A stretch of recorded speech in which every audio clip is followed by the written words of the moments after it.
Hello అండి, మీ పేరు? సందీప్. నిరుద్యోగులే కదా మీరంతా? అయితే ఇప్పుడు సభకే వచ్చారు కదా మీరు? సభకే వచ్చినాం. ఇప్పుడు బీఆర్ఎస్ హయాంలో నిరుద్యోగులకి చాలా అన్యాయం జరిగింది. అట్లనే ఏదైతే పేపర్ లీకేజ్కి సంబంధించి కూడా బీఆర్ఎస్ హయాంలోనే జరిగింది.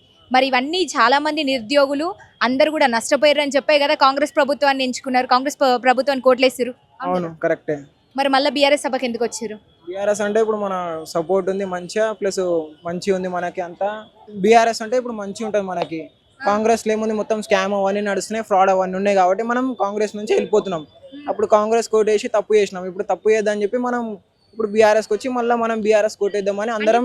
తప్పు తెలిసి వచ్చింది అంటున్నారా? తప్పు తెలిసి వచ్చింది కాబట్టి మనం బీఆర్ఎస్ ఉద్యమానికి వచ్చినాం. ఇప్పుడు మనం సభకు వచ్చినాం. ఇప్పుడు ఏం విన్నారా మరి? సభ జరుగుతుంది కదా, ఏమర్థమైంది సభలో?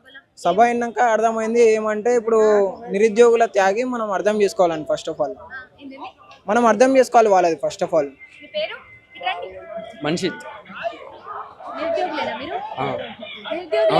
నిరుద్యోగులే కదా? అవును. ఎందుకు బీఆర్ఎస్ ని ఓడగొట్టి కాంగ్రెస్ ని ఎంచుకున్నారు? మళ్ళీ బీఆర్ఎస్ సభకి ఎందుకు? బీఆర్ఎస్ ని మళ్ళా సభలోకి తీసుకొద్దామని వచ్చేసి, అంటే బీఆర్ఎస్ ని మళ్ళీ ఒకసారి ఫామ్ లో తీసుకురావాలని బీఆర్ఎస్ కి సభకు వచ్చినాం ఇప్పుడు మనం. నమస్తే అండి, మీ పేరు? నా పేరు అరుణ్ కుమార్. బీఆర్ఎస్ సభకి వచ్చారు కదా? బీఆర్ఎస్ సభకి వచ్చి. బీఆర్ఎస్ హయాంలో పేపర్ లీకేజ్లు అయినాయి, నిరుద్యోగులు చాలా మంది నష్టపోయారు అనే కదా మీరు కాంగ్రెస్ పార్టీని ఎంచుకున్నారు, నిరుద్యోగులందరూ కలిసి. మరి మళ్ళీ బీఆర్ఎస్ సభకి రావడానికి గల కారణం ఏంటంటారు? ప్రభుత్వం ఇచ్చిన హామీ ప్రకారము సంవత్సరానికి 2 లక్షల ఉద్యోగాలు ఇస్తున్నారు కాబట్టి కాంగ్రెస్ ప్రభుత్వం మా విద్యార్థులు మొత్తం మోసం చేసింది.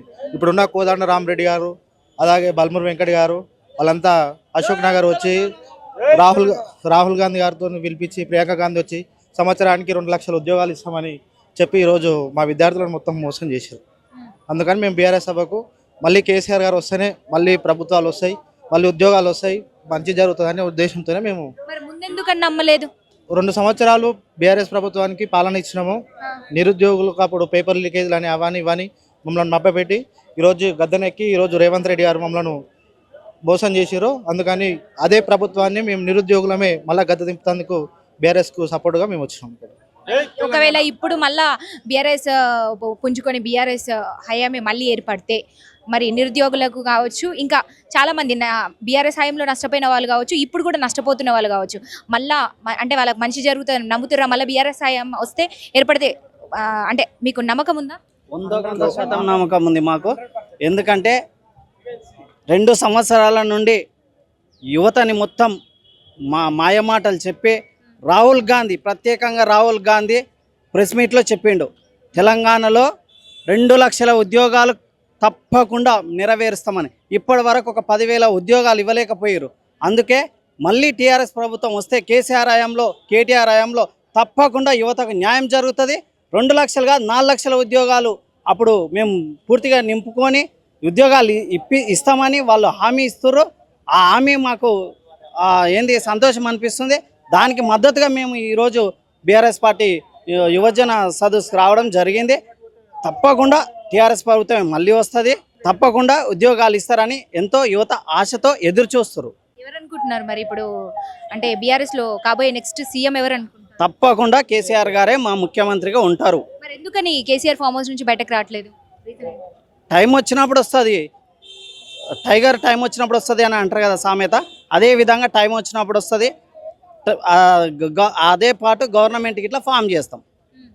బయటికి రావడానికి, హామీలు అమలు పరచడానికి సంబంధం ఏంటి చెప్పండి? కేసీఆర్ బయటికి రావట్లేదు అని చెప్పి రేవంత్ రెడ్డి హామీలు చేయట్లేదా? ఇచ్చిన బయట ఇంత జరుగుతున్నప్పుడు మరి ఆయన ఎందుకని బయటకు రావట్లేదు? ఇప్పుడు కేటీఆర్ సీఎమా, హరీష్ రావు సీఎమా అని కూడా ఒక పక్క చర్చ జరుగుతోంది. మరి దీనికి మీరు అధికారంలో లేనోళ్ళ గురించి సీఎం ఎవరు అనేది కాదు, ఉన్న సీఎం ఏం చేస్తుండే దాని గురించి మాట్లాడండి. మరి అదే అంటున్నా, ఇప్పుడు బీఆర్ఎస్ హయాంలో పేపర్ లీకేజీలు జరిగినాయి, నిరుద్యోగులు నష్టపోయారు. వాళ్ళు అంటే నష్టపోయినామని చెప్పే కదా కాంగ్రెస్ పార్టీని ఎన్నుకున్నారు. మరి ఎందుకని ఇప్పుడు అంటే బీఆర్ఎస్ సభకి రావడం గల కారణాలు ఏంటి? అంటే ఏం ఆశించారు? లీకేజీలు జరిగినాయి అనేది కేవలం ప్రాపగండా, ప్రభుత్వాన్ని బద్నాం చేసే వ్యవహారం తప్పితే కానీ ఎక్కడ కూడా ప్రభుత్వం కానీ దాంట్లో ఎలాంటి ప్రమేయం లేకుండానే పేపర్ లీకేజీలు జరిగినాయి. ఇప్పుడు అంతకంటే అన్యాయం విద్యార్థులకు జరుగుతుంది, ఉద్యోగులకు జరుగుతుంది. దాన్ని దృష్టిలో పెట్టుకొని ఇప్పుడు ఈ సభకు ఇంతమంది పెద్ద ఎత్తున యువకులు రావడం జరిగింది. ఖచ్చితంగా ఈ 2 నెలల్లో కాంగ్రెస్ ప్రభుత్వాన్ని దించుతారు. ఇదే యువకులు, ఇదే నిరుద్యోగులు మళ్ళీ బీఆర్ఎస్ ప్రభుత్వాన్ని గద్దెనెక్కిస్తారు. బీఆర్ఎస్ ప్రభుత్వం మళ్ళీ వస్తుందని అంటే ఖచ్చితంగా నమ్మకం తప్పకుండా వస్తుంది. మీకు ఒకసారి పబ్లిక్ని చూస్తే మీకే అర్థమవుతుంది, మేము చెప్పడం కాదు. ఈ యూత్ ఈరోజు వచ్చింది, కేవలం యూతే వచ్చింది. ఈరోజు మీటింగ్ కూడా యూతే వచ్చింది. ఈ యూత్ సపోర్ట్ చూస్తే మీ మీడియా కూడా అర్థమవుతుంది. Okay, thank you. మీ పేరు? Raju Tugguda municipality youth president. నేను ఇక్కడ నిరుద్యోగ యువత మన కాంగ్రెస్ ప్రభుత్వం ఎలాంటి దౌర్జన్యం చేస్తుందో వాళ్ళు డిక్లరేషన్ ఇచ్చారు. ఏం డిక్లరేషన్ ఇచ్చారు అంటే మనకు 2 లక్షల ఉద్యోగాలు ఇస్తా నేను వచ్చిన వెంటనే అని చెప్పిండు.